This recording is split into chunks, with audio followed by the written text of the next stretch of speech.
So today we are going to start our chapter which is structure of cell. ठीक है, functional and structural and functional unit of life. So today we are going to start our chapter which is cell. ठीक है भाई, तो आज हम cell के बारे में सब लोग पढ़ना चाहते हैं. अच्छा भाई देखो, before I start this chapter so I want to tell you something. मुझे एक बात बताओ, जैसे हर कोई बोलता है, जैसे 7th की क्लास में तुम लोगों ने पढ़ रखा है कि जब भी हम ये बोलते हैं सेल, तो सेल का मतलब आप क्या बोलते हैं? सब लोग ये बोलते हैं the structure and function unit of life, right? Yes, sir. Oh, Vritti, this is your first class. Okay, guys, please give a big round of applause for Vritti. Welcome to the class. Yes, Vritti. Okay, so Vritti, actually we have covered the matter in our surrounding, chemistry first chapter, okay? And recording is already available on YouTube, so you can just give your email ID to sir, and then you will be added to YouTube, and then you can access our all the videos, okay? Okay, sir. Okay, sir. Okay, so now today we are going to start our new chapter, which is a biology portion. Biology means in which we have to study about all the living organisms, right? So biology is a branch of science in which we will study about the living organisms. Living organism means like animal and plants. Okay? तो देखो, अच्छा मुझे एक बात बताओ, अगर मेरे पास कोई भी सेल नहीं होगा, तो सेल नहीं होगा तो क्या टिश्यू होगा? No, sir. अगर मेरे पास टिश्यू भी नहीं होगा तो क्या ऑर्गन हो पाएगा? No, sir. ऑर्गन नहीं होगा तो क्या मेरा पूरा ये ऑर्गन सिस्टम बन पाएगा? No, sir. ऑर्गन सिस्टम नहीं होगा तो क्या आज मैं तुम्हारे सामने यहाँ पे खड़ा होता? क्या मेरी आत्मा बना रही होती? इसका मतलब without cell there is no structure. जो भी स्ट्रक्चर है वो सारे किसकी देन है? वो सारे सेल्स की देन है.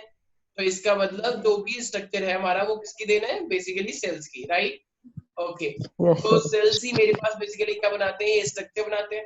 अच्छा, if I don't have any structure can I do any function? जैसे मैं मान लो इस तरीके से हैंड कर रहा हूँ, मैं इस तरीके से मूवमेंट कर रहा हूँ, तो ये जो मैं अपनी इस तरीके से मूवमेंट कर रहा हूँ, मैं इस तरीके से एक्सप्लेनेशन कर रहा हूँ, तो ये जो मूवमेंट मैं कर रहा हूँ, क्या मैं इस तरीके से कोई मूवमेंट कर पाता अगर मेरा कोई स्ट्रक्चर नहीं होता? तो No, sir. नहीं. तो इसका मतलब सेल है तो सब कुछ है. जैसे कुछ लोग बोलते हैं जिंदगी है तो जहां है, तो इसका मतलब सेल है तो जहां है होना चाहिए ना. सेल होगा तभी तो कुछ कर पाओगे. सेल ही नहीं होगा तो कोरोना वायरस से बचोगे कैसे? तो सेल होगा तभी तो बचोगे. तो इसीलिए सेल है तो जहां है, तो इसीलिए हम इसे क्या बोलते हैं? Cell is the structural and functional unit of life. ठीक है, समझ में आ गया क्यों बोलते हैं इसे? क्योंकि सेल होगा तो Yes, स्ट्रक्चर sir. होगा, स्ट्रक्चर होगा तो फंक्शन होगा. Is that clear to everybody? Yes, sir. तो cell is the structural and functional unit of life. तो ये सेल ही होता है जो हमारे पास structural and functional unit decide करता है. तो एक बस बेसिक इंट्रोडक्शन है. तो एक साइंटिस्ट था जिसका नाम था रॉबर्ट हुक. ठीक है, तो रॉबर्ट हुक ने क्या करा? तो रॉबर्ट हुक ने सबसे पहले हमें सेल की डिस्कवरी के बारे में बताया. तो इन 1665 रॉबर्ट हुक ने, तो देखो एक कॉर्क होता है, जैसे वो प्लांट देखे बहुत मोटे मोटे से प्लांट जिसको हम क्या बोलते हैं? कॉर्क बोलते हैं, कॉर्क.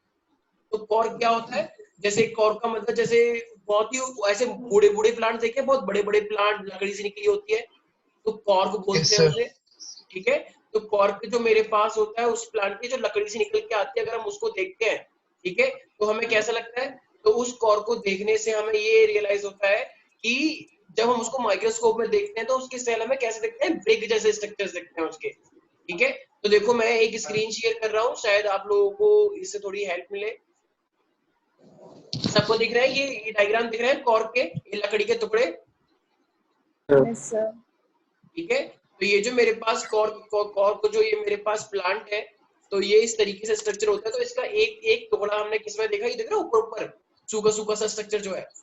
तो ये जो सूखा सूखा सा स्ट्रक्चर जो है, इसको अगर एक छोटा सा टुकड़ा हमने निकाला और हमने इसको किसके अंदर देखा? माइक्रोस्कोप के अंदर देखा. तो उस टाइम पे प्रिमिटिव माइक्रोस्कोप, तो जो हम इसे माइक्रोस्कोप के अंदर देखते हैं तो हमें कैसा प्रतीत होता है? तो हमें दिखता है कि ये ईंटों जैसा स्ट्रक्चर है, ब्रिक्स जैसा स्ट्रक्चर है, और वही एक कंपार्टमेंट को क्या नाम दिया गया है फिर? It is called cell. कोई दिक्कत है इसके अंदर? तो यही क्या होता है मेरे पास? तो कॉर्क में देखा क्या? कौन से माइक्रोस्कोप में? प्रिमिटिव या एडवांस? प्रिमिटिव माइक्रोस्कोप में देखा गया, एडवांस माइक्रोस्कोप में? Sir, primitive. Under primitive microscope, अरे भाई मेरे पास 3 टाइप के स्कोप होते हैं ना माइक्रोस्कोप, सिंपल का मतलब प्रिमिटिव, फिर कंपाउंड और लास्ट में इलेक्ट्रॉन माइक्रोस्कोप। तो इसे उस टाइम 1665 में कोई एडवांस माइक्रोस्कोप थोड़ी होगा, कोई कंपाउंड माइक्रोस्कोप थोड़ी होगा, ठीक है। तो इसने क्या देखा, प्रिमिटिव माइक्रोस्कोप के अंदर देखा, और तो इसे कैसा स्ट्रक्चर दिखाई दिया, इस तरीके से हमें स्ट्रक्चर दिखाई दिया। तो इसके ऐसे बहुत सारे कंपार्टमेंट्स थे इस तरीके से, ठीक है। तो ये एक जो कंपार्टमेंट होता है तो वो कैसा दिखाई देता है हमें, वो इस तरीके से ब्रिक जैसा स्ट्रक्चर होता है। तो ये जो तुम देख पा रहे हो, ठीक है प्यारे प्यारे बच्चों, किसी कोई दिक्कत है इसके अंदर? तो ये एक No, sir. कंपार्टमेंट क्या है मेरे पास, ये सेल है। तो इसका मतलब can we say that Robert Hooke basically discovered this in 1665 while observing the slices of the कॉक under the primitive microscope, can I say that? And all of course you know that there are so many type of cell in our body. हमारे पास बहुत सारे type के cell होते हैं। Muscular cell जैसे कहते हैं ना, ये देखो मेरी मसल्स, तो ये जो मसल्स है, तो मसल्स क्या है मेरे पास, मैं कोई मसल नहीं दिखा रहा हूँ, मैं बस ये दिखा रहा हूँ कि मसल्स के अंदर क्या होते हैं, सेल्स होते हैं, ठीक है। तो मस्कुलर सेल हो गए, नर्व सेल हो गए, नॉर्मल सेल हो गए, स्मूथ सेल हो गए, ठीक है, हमारी बॉडी के अंदर ही, ठीक है। एग जो होता है ऑस्ट्रिच का, वो भी एक सेल है।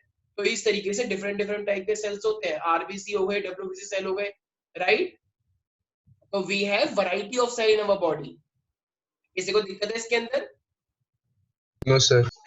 ठीक है। No, तो sir. भाई आज ये तो था बेसिक इंट्रोडक्शन जो कि हमें सेल के बारे में पढ़ना था। Is there anybody who is saying sir I am, oh my God I am not getting anything? किसी कोई डाउट है इसके अंदर? No, sir. No, sir. अच्छा स्लाइड सबको दिख रही है? Yes, sir. ये सबको लाइट दिख रही है? Yes, sir. Sir. Yes, sir.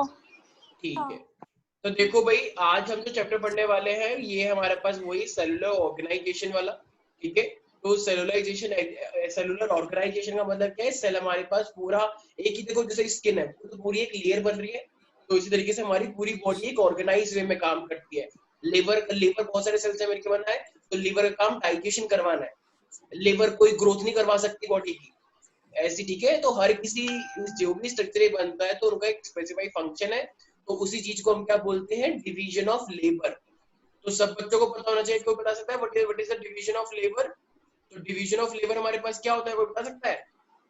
मुझे एक बात बताओ, सब लोग जानते हो मोदी की जो मिनिस्ट्री है, honourable prime minister Modi government जो है, तो मोदी गवर्नमेंट के अंदर क्या है, बहुत सारे हमारे पास मिनिस्टर्स है, राइट। जैसे एग्रीकल्चर मिनिस्टर हुआ, और मेरे पास ये फाइनेंस मिनिस्टर हुआ, फॉरेन मिनिस्टर हुआ, तो ये सारे एजुकेशन मिनिस्टर हुआ, ये सारे का ये लोग जो मिनिस्टर्स हैं ये अपना अपना काम देखते हैं, कोई भी रैंडम काम देखता है। मान लो इसको वीजा चाहिए, तो वीजा लेने के लिए क्या हमें एग्रीकल्चर डिपार्टमेंट में जाना पड़ेगा, एग्रीकल्चर मिनिस्टर से मिलना पड़ेगा वीजा लेने के लिए? नहीं सर। No, नहीं sir. ना? No, visa sir. लेने के लिए तो फॉरेन मिनिस्ट्री डील करेगी ना। अगर मान लो मुझे high yielding variety of seed चाहिए या मुझे अपनी क्रॉप को चेक करवाना है, तो ऑब्वियसली तो मेरे लिए कौन सी कंसर्न मिनिस्ट्री होगी, एग्रीकल्चर या फिर एजुकेशन मिनिस्ट्री? Agriculture. Agriculture. जैसे मान लो तुम में से कोई बच्चा फेल हो गया बेचारा, क्यों? क्योंकि कोरोना वायरस चल रहा था, तो उसके चलते मान लो फेल हो गया, अब तुमको स्कूल में पास नहीं करे, तो तुम कौन सी मिनिस्ट्री में जाओगे बात करने के लिए, अगर बात की जाएगी तो एजुकेशन मिनिस्ट्री में जाओगे, एजुकेशन मिनिस्ट्री में जाओगे या ग्रामीण विकास मंत्रालय में जाओगे? Yes. है Resource हाँ ठीक है भाई ठीक है, ओके वेरी गुड, बहुत अच्छा कह रहा है तुमको। एचआरडी मिनिस्ट्री, सेंट्रल लेवल पे उसे एचआरडी मिनिस्ट्री बोलते हैं, स्टेट लेवल में उसे एजुकेशन मिनिस्टर बोलते हैं, ठीक है। सेंट्रल लेवल पे एजुकेशन मिनिस्टर को ही हम एचआरडी मिनिस्टर बोलते हैं, सबको पता होगा ना। Ramesh Pokhriyal Nishank honourable minister, HRD minister है, ठीक है। तो ठीक है भाई, देखो अब ये पूछ रहा है think it over, what is common among them, इन सब में क्या कॉमन है, कोई बता सकता है? कुछ बच्चे कह रहे हैं oh sir it is a beautiful girl. Sir, life or cells. देख लो और भी चीजें, सर सभी सेल्स cells or और बोलो सर बोलो सभी एक बोलो। Everything is. सर ये सब लिविंग ऑर्गेनिजम्स है। हाँ sir.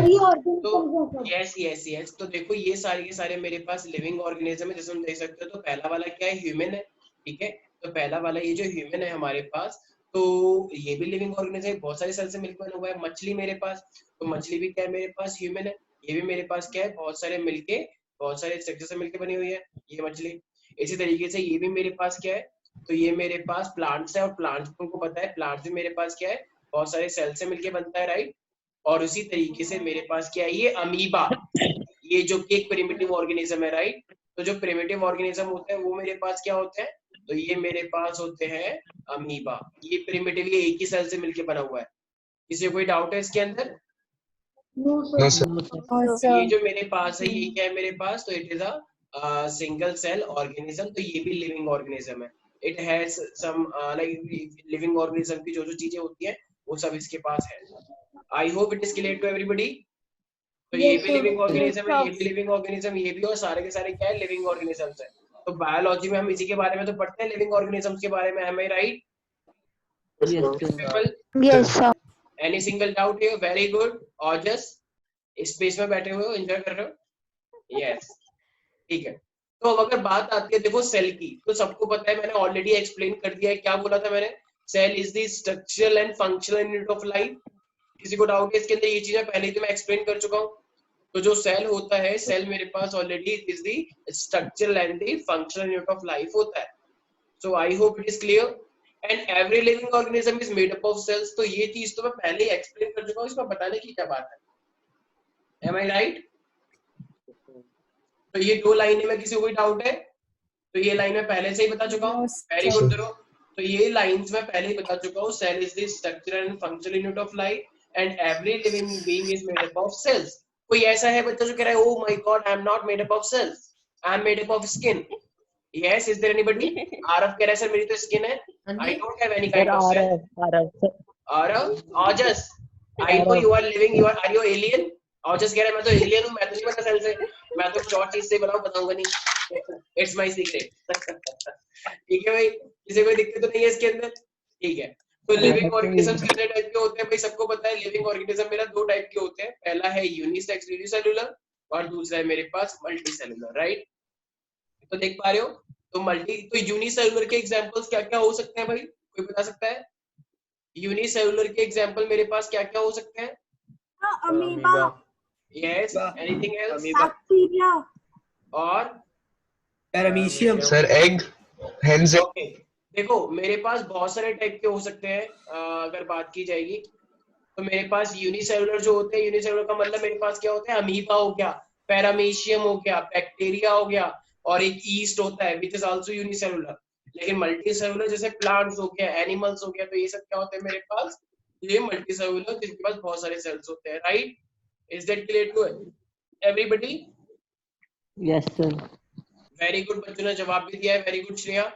तो ध्रुव ने बोला है हमको यस, श्रेया ने बोला है अमीबा, यूलिना, पैरामीशियम, ध्रुव ने बोला है very good, yes, very right people. ठीक है, तो I hope it is clear to everybody. Yes sir. सब लोगों ने लिख लिया होगा ना? ठीक है। Yes sir, Yes, sir. Yes, sir. अब हमारे पास क्या है? तो देखो ये हो गया मेरे पास। अब इसके बाद हमें क्या पढ़ना पड़ेगा? देखो भाई, 1 सेकेंड। तो अब हमारे पास है diversity in cell. As I told you there are so many type of the shape and the cells, right. तो हमारे पास जो सेल्स होते हैं, तो वो सेल्स कितने टाइप के हो सकते हैं? तो दे शो अ ग्रेट वेरिएशन।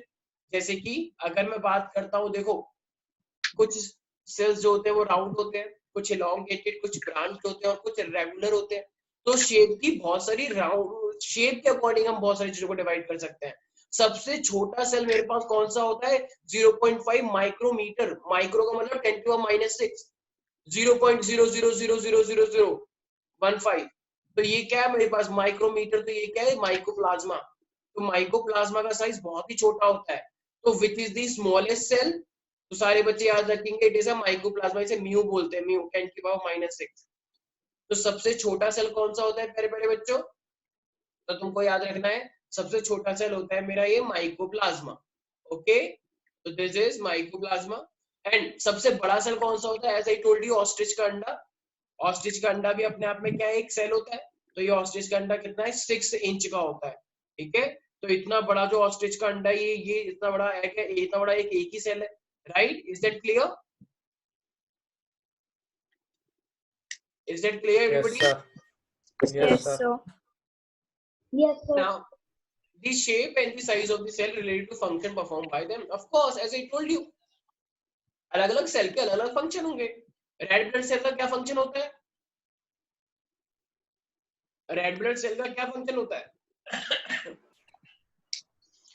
जितनी भी तुम सांस लेते हो तो तुम्हारी बॉडी में ऑक्सीजन को पूरे सेल तक कौन पहुंचाता है? ये आरबीसी पहुंचाता है, ठीक है। तुम्हारी बॉडी में ब्लड 24 घंटे चलता रहता है, तो तुम्हारी बॉडी को ऑक्सीजन कौन पहुंचाता है? Red blood cell. तुम्हारी बॉडी से इम्प्योरिटीज कौन लेकर आता है? तो वो भी कौन लेकर आता है? आरबीसी लेकर आता है, ठीक है। किडनी तुम्हारी बॉडी की सफाई करता है, तुम्हारे ब्लड की क्लीनिंग करता है, तो वो भी कौन करता है? आरबीसी करता है, ठीक है।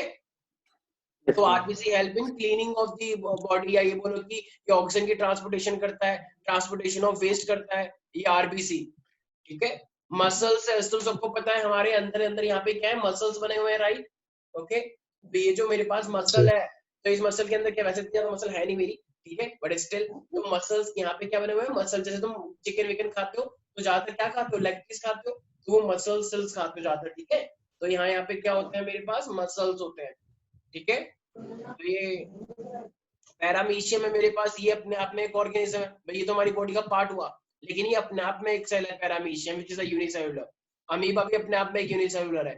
ये नर्व सेल, जैसे मान लो मैंने आरव के थप्पड़ मार दिया, तो आरव अब रिस्पॉन्स करेगा। मान लो जैसे आरव को पहले और जैसे थप्पड़ मारा, तो आरव ने क्या करा? अच्छा तो इतनी मत, तो आरव ने थप्पड़ मार दिया कि हाउ डेयर यू, तो इसका मतलब वो इसका रिस्पॉन्स हुआ, तो वो कौन डिसाइड करेगा? Nerve cell.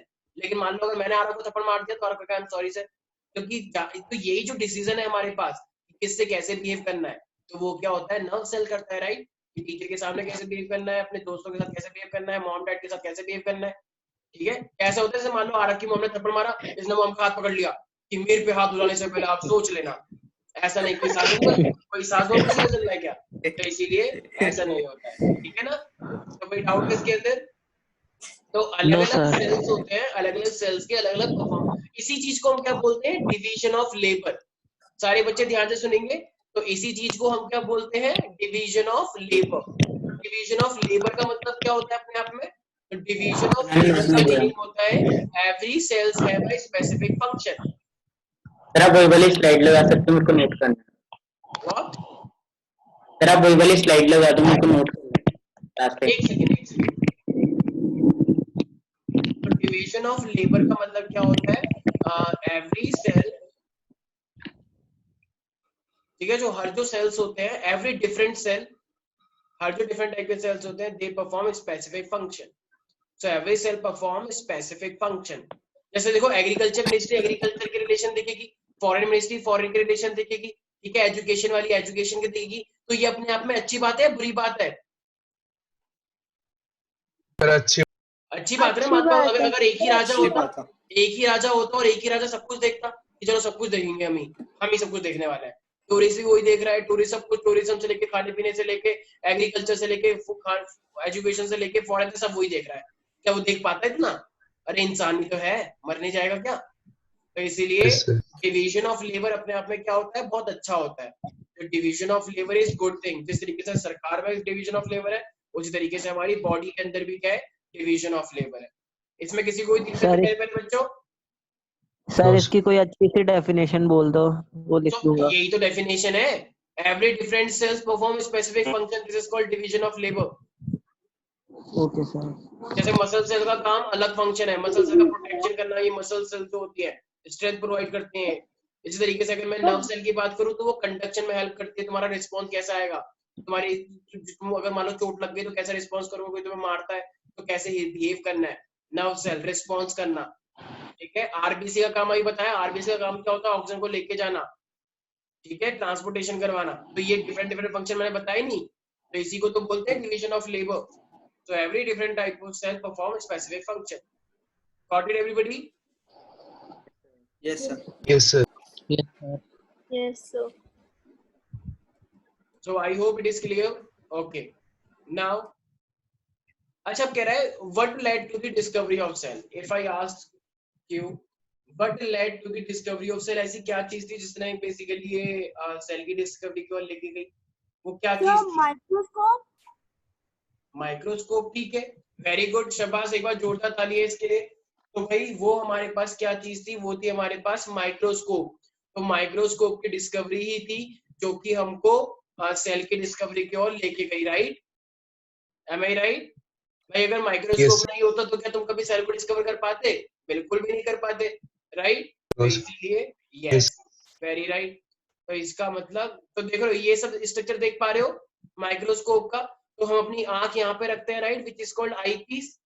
ठीक है, हम इसको थोड़ा रोटेट करते हैं, हम एडजस्ट करते हैं ताकि वो फोकस हो जाए, राइट। तो हम फोकस लगाते हैं कि एकदम क्लियर व्यू दिख रहा है नहीं दिख रहा है, इसको रोटेट करके। और ये मेरे पास मिरर है और हम यहाँ पे वो चीज रखते हैं, स्लाइड। मान लो तुम्हारे पास एक छोटा सा पीस है तो उसको यहाँ पे रखते हैं। माइक्रोस्कोप यूज किया है इस स्लाइड में, यहाँ पे रख के, और हम यहाँ पे इस तरीके से लेंस का यूज करके यहाँ पे देखते हैं। ठीक है, यस सर। तो हमारे पास ये एक पोर्शन है। So I will be back. तो हमारे पास ये चीज है। तो आई होप सब लोग डायग्राम को देख पा रहे हैं। Sir yes, can you just see that? तो ये हमारे पास रॉबर्ट हुक। तो रॉबर्ट हुक ने फाइनली बेसिकली क्या किया हमारे पास? तो इन्होंने सेल की डिस्कवरी करी इन 1665 and he designed his own microscope and examined the slices of cork as I told you. तो slices of cork लिया गया था, right?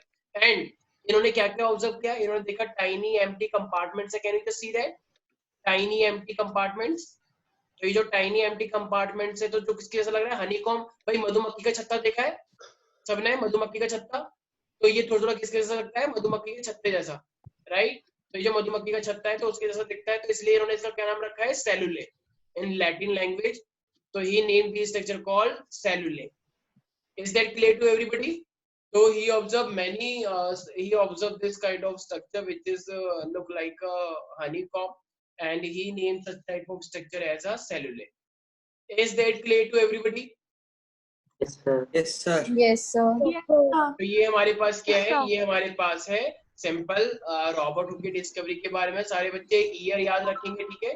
No compromise, sir compromise with the year. Sir हाँ जी, सर एक second बस पीछे वाली स्लाइड दिखा दो, लास्ट के लाइन बची है बस, उसमें 3-4 वर्ड बचे। Okay okay sure. ये वाली? Yes okay. तो भाई if I ask you which is the smallest cell, सबसे स्मॉलेस्ट सेल कौन सा है? Mycoplasma. Mycoplasma. माइकोप्लाज्मा एक ऐसा बैक्टीरिया है, और ये बैक्टीरिया होता है। Mycoplasma is a bacteria which is smallest. और सबसे बड़ा सेल कौन सा है? ऑस्ट्रिच के ऑस्ट्रिच Yes. सेल। 6 इंचेस तक सर हो का। हो गया? I hope it is clear to everybody. Yes sir yes sir. Okay, yes देखो अब जो सेल है ना, सेल एक्चुअली में ये क्या है मेरे पास? ये मिशनोमर है। ये कोई जो ये मिशनोमर का मतलब जिसका नाम दिया जाता है लेकिन एक्चुअली में वो होता ही नहीं है। मान लो एक छोटा सा बच्चा आया, बहुत छोटा सा, और उसका लोगों ने क्या नाम रखा हुआ है? लंबू। ये लंबू इधर आ। तो अगर लंबू है तो क्या वो सच में लंबू है? नहीं, बेचारा तो छोटा सा है। नहीं तो सर ऐसी सेल भी मेरे पास क्या है? एक मिशनोमर है जो बेफालतू के नाम दे दिया गया। As the word was actually used by Robert Hooke to refer to the death and the empty plant cell having cell wall only. तो ये मिशनोमर है सेल। एक्चुअली में रॉबर्ट हुक ने क्या देखा था? देखो अगर तुम डायग्राम में ध्यान से देखोगे तो सिर्फ एक लेयर ही तो दिख रही है। ये देख रहे हो? सिर्फ ये आउटर लेयर ही तो दिख रही है, अगर नोटिस कर पाओ। सिर्फ ये आउटर लेयर ही तो दिख रही है। क्या कोई इसके अंदर कोई चीज दिख रही है तुम्हें अंदर अंदर? नो सर सिर्फ एक लेयर जैसा स्ट्रक्चर दिख रहा है। तो रॉबर्ट हुक ने एक्चुअली में सिर्फ और सिर्फ किसको देखा था? सिर्फ और सिर्फ सेल वॉल को देखा था। बाकी चीज तो उसे दिखी ही नहीं थी। इसलिए सेल एक्चुअली में क्या है? एक मिशनोमर था। उसके लिए रॉबर्ट हुक के लिए व्हाई? बिकॉज जो रॉबर्ट हुक ने वर्ड लिया वो एक्चुअली क्या था? दैट एंड एक एम्प्टी प्लांट सेल था जिसमें सिर्फ और क्या था? सेल वॉल था, और बाकी कोई स्ट्रक्चर खास हमें दिख नहीं रहा था। आई hope it is clear. So the word cell is a misnomer, yes sir as the word was actually used by the Robert Hooke to refer that and the empty plant cell having cell wall only, nothing else. No cytoplasm, no nucleus, okay, only cell wall, as per Robert Hooke. Is that clear to everybody? So it is a fact which you won't Yes, sir. see in your NCERT book. It is a kind of fact, okay. I hope you have noted it down. Yes sir So. Now, देखो अब हमारे पास कुछ कुछ discoveries हैं और जिसके नाम तुम्हें याद रखने हैं। As you people are in the foundation courses, so of course you have to study in detail. तो देखो सबसे पहले रॉबर्ट हुक, सबको पता है, he discovered and coined the term cell in 1665. तो इन्होंने एक सेल दिया। ऑल्दो सेल का मीनिंग क्या था? उस सेल का मीनिंग सिर्फ इतना था कि वो क्या मेरे पास एक सेल वॉल था उसके पास, राइट, नथिंग एल्स। तो रॉबर्ट हुक ने क्या फिर मेरे पास दूसरा साइंटिस्ट आया जिनका नाम था एंटनी वॉन लेवेनहॉक, ठीक है। तो इन्होंने फर्स्ट लिविंग सेल्स की डिस्कवरी करी है। फर्स्ट लिविंग सेल, भाई ये तो डेड सेल था, तो इन्होंने फर्स्ट लिविंग सेल को देखा। तो इनका नाम क्या था? Antonie van Leeuwenhoek. अब तुम्हें पता है सेल के अंदर एक न्यूक्लियस भी होता है, तो सेल के अंदर जो न्यूक्लियस होता है, ऑल्दो ईयर याद करने की जरूरत नहीं है, ईयर सिर्फ इसका याद रखना, बाकी सबके ईयर इतने not that much important, but yes discovery is important. तो एंटनी वॉन लेवेनहॉक ने क्या करा था? Discovered the first living cell. Robert Brown, it is very important, Robert Hooke and Robert Brown. तो रॉबर्ट हुक ने cell, और cell के अंदर जो होता है वो रॉबर्ट ब्राउन, तो रॉबर्ट ब्राउन डिस्कवर्ड न्यूक्लियस। अब देखो हमारे पास ना दो साइंटिस्ट आए जिनका नाम था स्लीडन एंड स्वान। कुछ लोग इसको बोलते हैं स्केलेटन एंड सैकवेन, ये स्केलेटन और सैकवेन नहीं है, इसको क्या बोलते हैं? स्लीडन एंड स्वान। ये साइलेंट है सी, तो स्लीडन एंड स्वान। तो ये मेरे पास दो थे, इन्होंने सेल थ्योरी दी, सेल के बारे में हमें 3-4 लाइनें उन्होंने बताई हैं, ठीक है। तो वो बहुत सिंपल लाइन है, वो बच्चों आजकल हर बच्चे को पता है वो लाइनें, तो उसको उन्होंने क्या नाम दे दिया? Cell theory. लेकिन एक लाइन बहुत अच्छी है उसमें, बताऊंगा वो क्या है, प्री एग्जिस्टिंग वाली। तो सेल थ्योरी में इन्होंने अपनी थ्योरी दी, अभी हम सबसे पहले उसी के बारे में पढ़ने वाले हैं। तो वो किसने दी थी? मेरे पास स्लीडन एंड स्वान, ठीक है। अच्छा देखो, अब सेल वॉल के अंदर क्या होता है? Cell membrane. सेल मेम्ब्रेन के अंदर जितनी भी चीजें होती हैं, सेल के अंदर जितनी भी चीजें होती हैं, चाहे वो साइटोप्लाज्म है, न्यूक्लियस के अंदर चाहे तो न्यूक्लियोप्लाज्म है, तो जितनी भी चीजें होती हैं उसी को हम क्या बोलते हैं? प्रोटोप्लाज्म, ठीक है। ये एक सेल है, एक सेल के अंदर जितनी भी चीजें होती हैं तो उसे हम क्या बोलते हैं? प्रोटोप्लाज्म। तो प्रोटोप्लाज्म की डिस्कवरी किसने करी है? पुरकिंजे ने, ठीक है। इन्होंने हमें हार्ट का एक स्ट्रक्चर के बारे में ही बताया था जिसका नाम था पुरकिंजे फाइबर। हमारे हार्ट में एक पुरकिंजे फाइबर भी होता है, तो उसके बारे में भी हमें पुरकिंजे ने ही बताया है। तो पुरकिंजे ने अभी सेल के अकॉर्डिंग क्या बोलना है? He discovered about the protoplasm. Is that clear everybody? Yes, sir.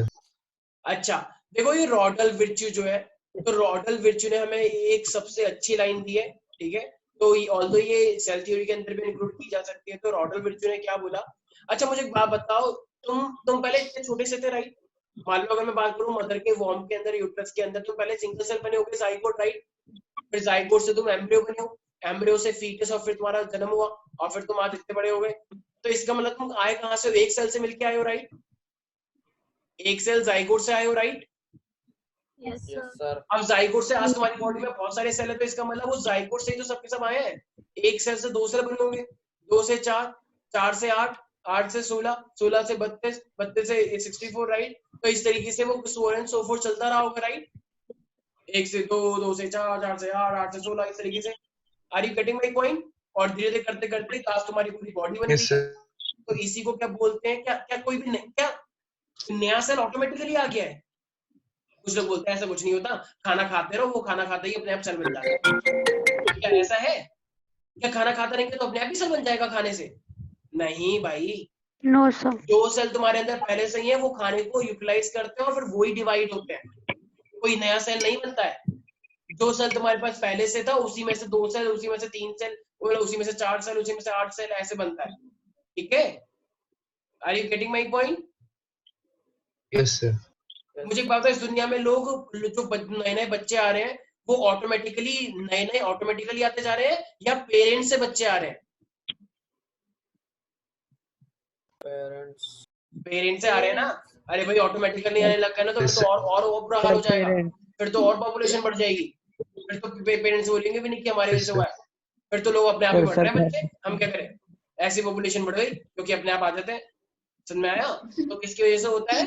तो पेरेंट्स होंगे तो उन्हीं के सेल से तो आ रहे हैं, स्पर्म और ओवा की वजह से, उन्हीं के स्पर्म ओवा की वजह से जाइगोट बनेगा, फिर नए बच्चे आएंगे, फिर वो बड़े होंगे, फिर उनकी शादियां होंगी, फिर उनकी जनरेशन आएगी, राइट? तो इसका मतलब जो भी सेल है मेरे पास वो सारे कहां से आते हैं? They are coming from the pre-existing cell. Is that clear, everybody? Yes, sir. All the living cells arise from the pre-existing cell. ये थ्योरी बहुत इंपॉर्टेंट है और ये किसने दी है? रॉडल विर्च्यू ने, ठीक है। अच्छा मुझे बता दो, तुम सारे के सारे अपने मॉम डैड से मिलते हो या नहीं मिलते हो? एक लड़का कह रहा है मैं तो नहीं मिलता। यस, कोई है भाई? सबके सब किससे मिलते हैं? अपने पेरेंट्स से मैच खाते हैं, किसी के बाल मिलते हैं, किसी की आंखें मिलती हैं, किसी के चिक्स मिलते हैं, किसी की हरकतें मिलती हैं। यस, तो ये किसने बताया? तो ये सारी इंफॉर्मेशन कहाँ पे स्टोर होती है? न्यूक्लियस के अंदर क्रोमोसोम्स होते हैं, राइट? तो एक साइंटिस्ट था हैकेल, तो हैकेल ने बताया कि न्यूक्लियस के अंदर कुछ ना कुछ ऐसा है, ऑल्दो वो सबको पता है क्रोमोसोम्स, तो न्यूक्लियस के अंदर ऐसी इंफॉर्मेशन होती है जो हेरिडिटरी इंफॉर्मेशन करता है। हेरिडिटरी का मतलब पेरेंट्स की इंफॉर्मेशन को बच्चों में ट्रांसफर करता है, ओके। तो nucleus stores and transmit the hereditary information. तो इसका मतलब ये सी चीज हमें किसने बताई है? ये चीज बताई हमें हैकेल ने। तो Hückel reported that the nucleus stores and transmit hereditary information. Is that clear to everybody? Yes, sir. Any Yes, single doubt here to anyone? No, sir. sir. Okay. तो तुम्हारे पास एक मिनट का टाइम है, quickly जल्दी से एक बार। I hope you have noted it down. Yes, sir. हो गया. yes, sir. Yes Shreya? Sir बस लास्ट 2 साइंटिस्ट बचे हैं। Okay okay. तो अब हम सेल थ्योरी के बारे में ही पढ़ेंगे, जो कि किसने दी है? स्लीटन एंड स्वान ने। तो उन्होंने बहुत सिंपल बताया, everything is made up of a cell, okay. और सेल्स कहाँ से आए हैं? प्री एग्जिस्टिंग से भी आए हैं, ठीक है। तो कंपार्टमेंट के फॉर्म में होते हैं ये सेल्स। तो रॉडल विर्चू ने सबसे इंपॉर्टेंट लाइन दी है कि all these cells come from, देखो लिखा हुआ भी है, पहले स्लीटन एंड स्वान ने सेल थ्योरी दी थी, वो बहुत बच्चों वाली थ्योरी थी। उसको देखो मॉडिफाई किया किसने? रॉडल विर्चू ने। देख रहे हो, मॉडिफाइड दी सेल थ्योरी। तो सेल थ्योरी को बाद में मॉडिफाइड किसने किया? रॉडल विर्चू ने। और उसने अपना एक पॉइंट और ऐड कर दिया उसमें कि all living organism arise from the pre existing cell, ठीक है। तो पहली वाली सेल थ्योरी तो बहुत बच्चों वाली थ्योरी थी, उसमें तो कुछ था ही नहीं। फिर उसको मॉडिफाई किसने कर दिया? तो उसको फिर मॉडिफाई करा इसने, रॉडल विर्चू ने। Is that clear to everybody? Yes, sir. Yes, Yes, sir. sir. Any single doubt to anyone? yes sir.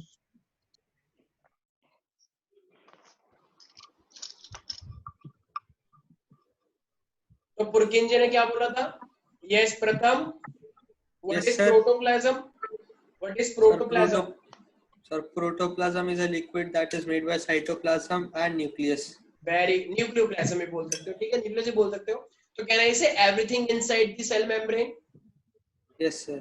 तो जितना भी सेल मेम्ब्रेन के अंदर होता है, साइटोप्लाज्म और न्यूक्लियोप्लाज्म, उसी को हम क्या बोलते हैं? Protoplasm. Is that clear to everybody? Any single doubt?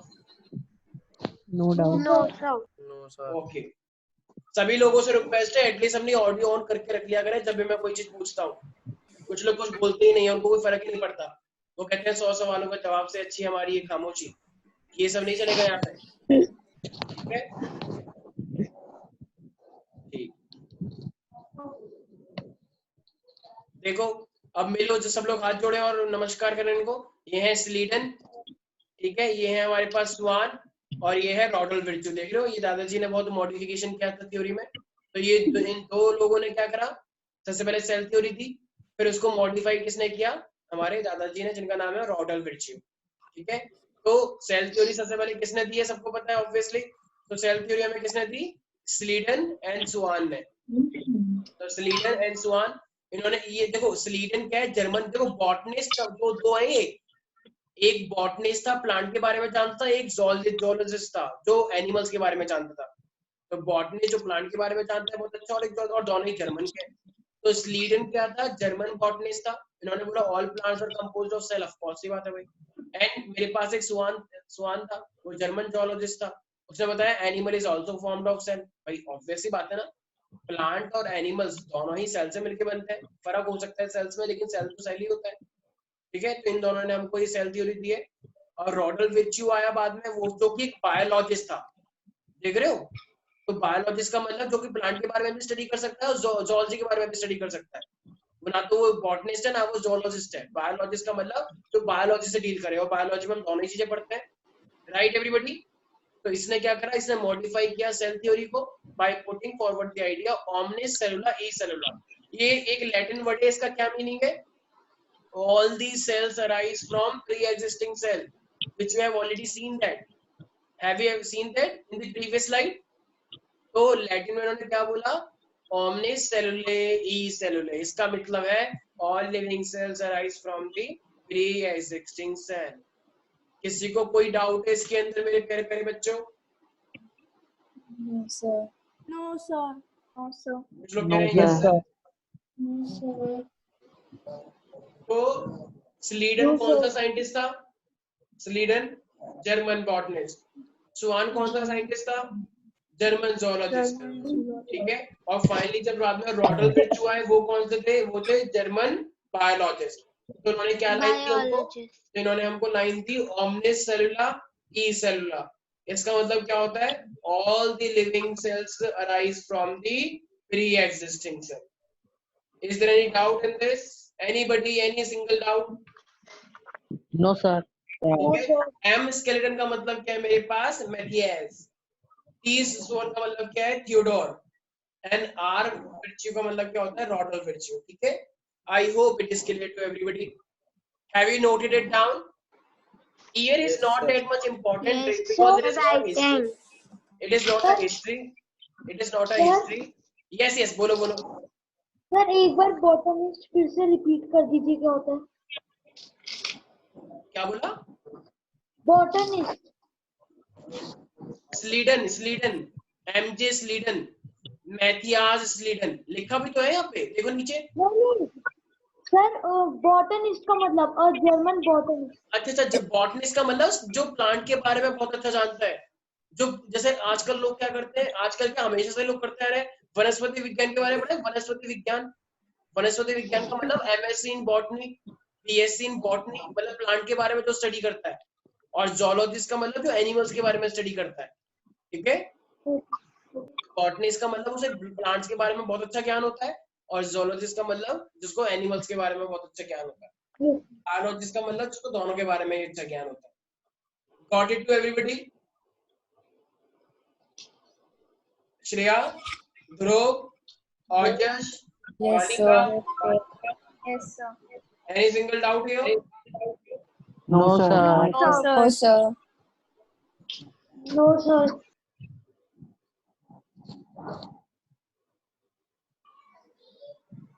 एरन कह रहा है the scientific study of physiology, structure, genetic, ecology, distribution. किसके बारे में है ये? अच्छा, बॉटनिस्ट के बारे में है। हाँ तो वही। अच्छा ठीक है, गूगल से निकाल ले तो सारा कंटेंट है। तो सिंपल लैंग्वेज उसका मीनिंग क्या है? प्लांट के बारे में कुछ भी अगर हम स्टडी करते हैं तो उसे हम बॉटनिस्ट बोलेंगे। ठीक है। तो बॉटनी इसी के अंदर आती है, जो हम प्लांट के बारे में देखते हैं। यस। अब याद है अभी सेल थ्योरी की बात चली थी, हमने सेल थ्योरी दिया, तो सेल थ्योरी के अंदर क्या क्या चीजें आएंगी? देखो सबसे पहले सेल थ्योरी में लास्ट लाइन देखो, all cell arise from the pre existing cell. ये लाइन किसने दी है? ये लाइन किसने ऐड की होगी? कोई बता सकता है?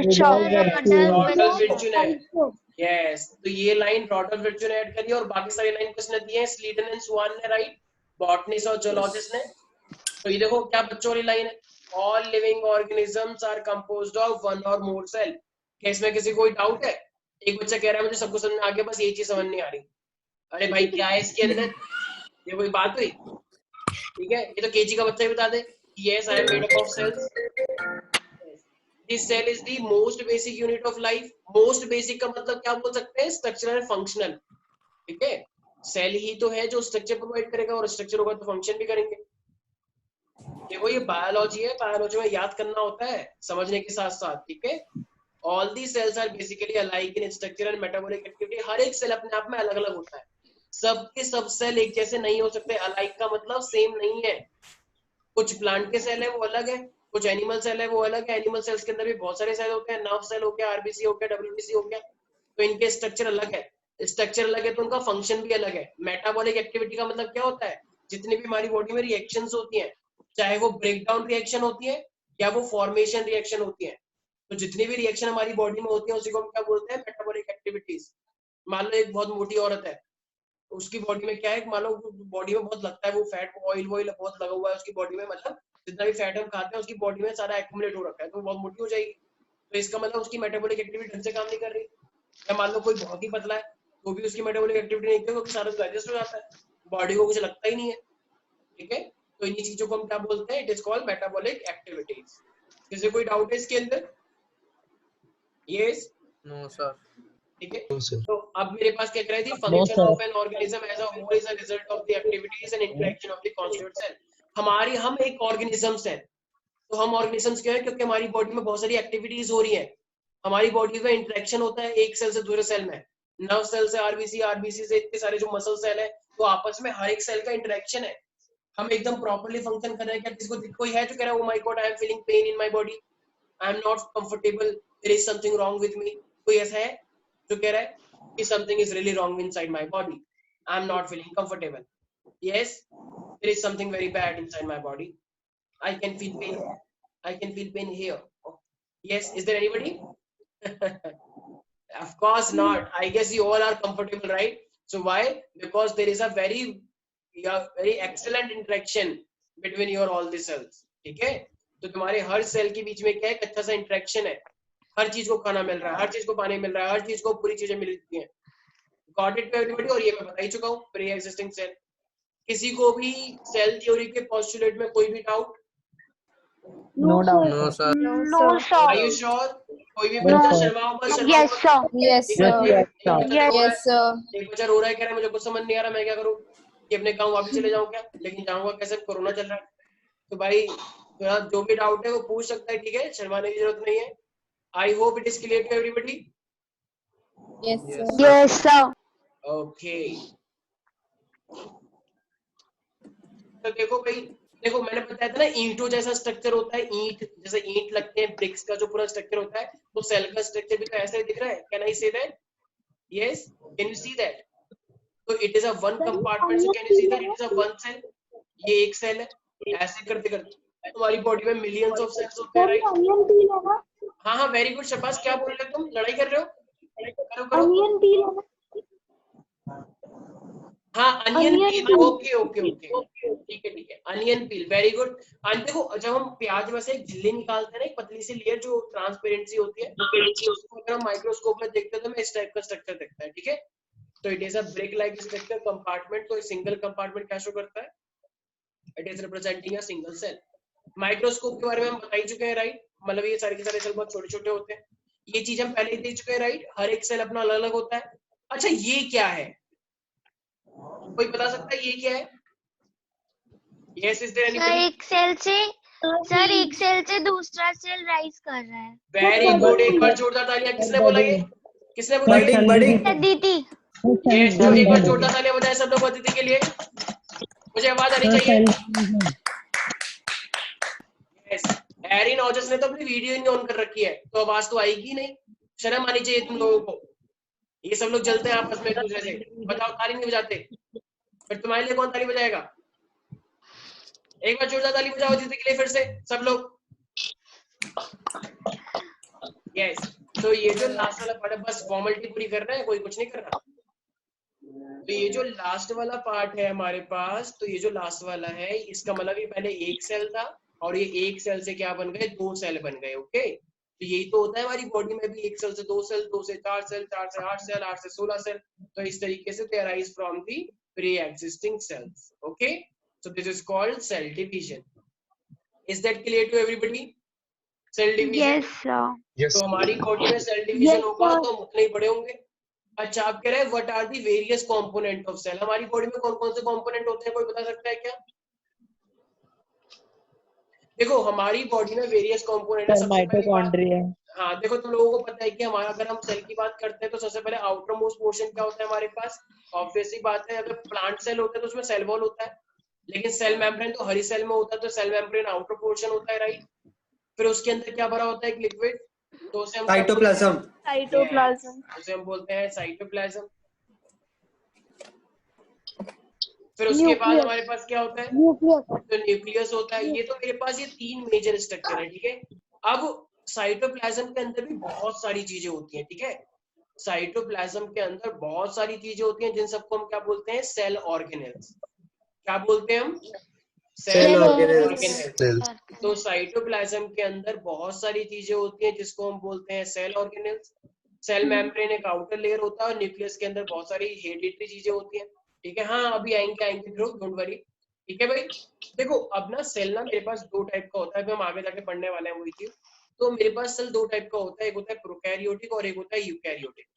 तो प्रोकैरियोटिक क्या होता है? प्रिमिटिव। तो प्रिमिटिव के अंदर कोई भी सेल ऑर्गेनेल्स इतने नहीं होते, प्रिमिटिव का मतलब बहुत पुराने जमाने का सेल। तो क्या पुराने जमाने के सेल में सेल ऑर्गेनेल होने चाहिए? नहीं। लेकिन नए टाइप के नहीं सेल सर। हमारे पास है, हम तो एडवांस है, तो हम एडवांस Yes, टाइप sir. के ऑर्गेनिज्म है, तो हमारे पास तो सेल ऑर्गेनेल्स है। ठीक है, तो अभी हम पढ़ेंगे ये सब। तो सबसे पहले देखो, मैंने बताया सेल वॉल जो कि प्लांट्स के अंदर होता है, ठीक है, और भी माइक्रो ऑर्गेनिज्म के अंदर हो सकते हैं, फंगस। तो as I told you, it is a outermost rigid structure in the plant cell, जैसे फंगाई हो गया, बैक्टीरिया हो गया, तो और प्लांट्स तो होता ही of course, plant cell, fungi और बैक्टीरिया। अच्छा, मेन कंपोनेंट जो मेरे पास मेन स्ट्रक्चर प्रोवाइड करता है, देखो ये प्रोटेक्ट करता है, आउटर लेयर है ना, तो अंदर कोई भी नुकसान ना हो जाए चीज को, तो ये प्रोटेक्ट करता है बाहर वाले एनवायरनमेंट से। गैस की डिफ्यूजन में हेल्प करता है। देखो सेल भी तो गैसेस लेते होंगे, तुम तो अपने नाक से लेते हो, राइट? तो हम तो सांस लेते हैं, मैं कोई योगा नहीं कर रहा हूँ, मैं बस बता रहा हूँ कि हम सांस लेते हैं। तो उसी तरीके से तो सेल भी तो ऑक्सीजन और ये कार्बन डाइऑक्साइड निकालते होंगे, right? Yes, very good Aarav. Yes, sir. ये प्रोवाइड करते हैं मेन सपोर्ट एंड प्रोटेक्शन। कोई भी मैकेनिकल डैमेज हो गया मान लो, ठीक है, तो कोई भी मान लो अगर बाहर से कोई भी प्रेशर लग रहा है, कोई भी मैकेनिकल डैमेज है या एसिड का अटैक है, कुछ भी है, तो उन सबसे कौन बचाता है हमको? इनको सेल वॉल बचाता है, चाहे वो प्लांट्स हो, चाहे फंगस या फिर bacteria. Is that clear to everybody? तो cell wall Yes, is sir. Yes, sir. cell wall is the hard material which are present outside the cell membrane. Cell membrane हमारे पास होती है, हमारे पास cell wall नहीं होती, तो cell membrane थोड़ी सी flexible होती है, ठीक है। cell wall क्या होती है? cell wall थोड़ी hard होती है। Is it clear to everybody? Yes, sir. Yes, sir. Are you sure Yes, about sir. that? Okay. So cell wall provide support and protection against mechanical damage, help in gases in and out of the cell, क्योंकि उनको भी सांस लेनी होती है, उनको भी तो ब्रीथ करना होता है, रेस्पिरेशन करना होता है। और ये इंट्रासेलुलर ऑर्गेनेल्स, याद अच्छा क्या बोलते हैं, इसे बताया था? इंटरसेलुलर ऑर्गेनेल्स साइटोप्लाज्म के अंदर होते हैं, राइट? तो साइटोप्लाज्म के अंदर अगर है तो भाई बहुत सारी चीजें होती है, बताऊंगा भी, ठीक है। तो वो सब चीजें अच्छी होती है एक एडवांस सेल के अंदर। यस, तो देखो भाई, which of the following organism have the cell wall? क्या सेल वॉल बैक्टीरिया में होती है? Yes, I told you. Fungi के अंदर होती है? Yes, I told you, you remember that? Yes, you remember Yes. That? नहीं याद है कुछ? Yes sir. प्लांट में होती है? यस। बैक्टीरिया का ही एक और टाइप होता है बैक्टीरिया का, उसे हम बोलते हैं आर्के बैक्टीरिया, तो है तो बैक्टीरिया ही, तो इसमें भी होती है। क्या वायरस में होती है? नहीं, virus is not a cell. ये जो कोरोना वायरस है, इससे लड़ना मुश्किल क्यों है? क्योंकि ये वायरस है, वायरस के खिलाफ कोई दवाई नहीं होती। It is not a cell. Virus कभी भी सेल नहीं होता, वायरस के पास सिर्फ प्रोटीन और जेनेटिक मटेरियल होता है, अभी हम पढ़ेंगे इसके बारे में डिटेल में। लेकिन virus is not a cell. Virus तो एक ऐसी चीज है जो लिविंग और नॉन लिविंग का इंटरमीडिएट है, बाहर है तो नॉन लिविंग, बॉडी के अंदर आ जाए तो लिविंग। तो क्या वायरस मेरे पास सेल है? नहीं, वायरस सिर्फ दो चीज से मिलकर बनता है, एक जेनेटिक मटेरियल, चाहे तो आरएनए हो सकता है या डीएनए, और प्रोटीन, बस, और कुछ नहीं। इस चीज को क्या बोलते हैं? वायरस बोलते हैं। तो इसके पास कोई भी, यस बोलो। तो वो जो वायरस के ऊपर आर के बैक्टीरिया लिखा है वो क्या होता है? वो भी बैक्टीरिया की कैटेगरी है। देखो बैक्टीरिया मेरे पास दो टाइप के हैं, एक होते हैं पुराने बैक्टीरिया, आर्के बैक्टीरिया, और एक है आजकल के बैक्टीरिया जिसको हम बोलते हैं ईओ बैक्टीरिया। ईओ इन्होंने लिखा नहीं है अभी, तो ईओ तो है तो दोनों ही बैक्टीरिया की प्रॉपर्टी है, तो दोनों ही बैक्टीरिया के टाइप्स, तो इसलिए दोनों के पास सेल वॉल होगी, ठीक है। तो आर्के बैक्टीरिया पहले जब हमारा अर्थ बना था तो उस टाइम पे एक्सट्रीम कंडीशन होती थी, हाई एसिडिटी, ज्वालामुखी, बारिश आना, तो उस टाइम पे कुछ बैक्टीरिया देखे गए थे, तो उनको बोलते हैं आर्के बैक्टीरिया। Okay, okay sir. तो उनके पास भी सेल वॉल होता है। एल्गी मेरे पास क्या होता है? अच्छा देखा है कभी कभी पानी के ऊपर ग्रीन ग्रीन लेयर आ जाती है, ग्रीन ग्रीन लेयर, वो उसी को हम क्या बोलते हैं? एल्गी। तो बहुत सारे एल्गी होते हैं, यस, और उनके पास भी सेल वॉल होती है। तो इसका मतलब सबके पास सेल वॉल है एक्सेप्ट वायरस के पास नहीं है, ठीक है। तो इन सबके पास सेल वॉल, लेकिन सेल वॉल अलग टाइप की भी होती है। किसी की सेल वॉल किसी और चीज से मिलकर बनी हुई है, किसी मान लो फंगस है तो फंगस की सेल वॉल काइटिन से मिलकर बनती है, तो प्लांट्स की सेल वॉल किससे बनती है? सेलुलोज से। तो ऐसी, इसलिए इन सब की जो सेल वॉल है अपने आप में वेरी करती है, ठीक है भाई। किसी को दिक्कत है इसके Yes, अंदर? sir. तो No, हर sir. किसी की सेल वॉल अपने आप में क्या करती है? डिफर करती है, तो हर किसी की सेल वॉल अलग होती है। तो कह रहा है, are the cell wall in different types of cell similar? क्या हर डिफरेंट सेल की सेल वॉल सेम होती है? No, sir. No, sir. Yes और नो? No. नो, किसी की सेल वॉल किससे बनती है? सेलुलोज से, किसी की सेल वॉल बनती है हमारे पास काइटिन से फंजाई के अंदर, ठीक है। तो ये अब हम करेंगे अपना सीधे नेक्स्ट क्लास के अंदर, ठीक है। तो आज के लिए इतना ही, चलो।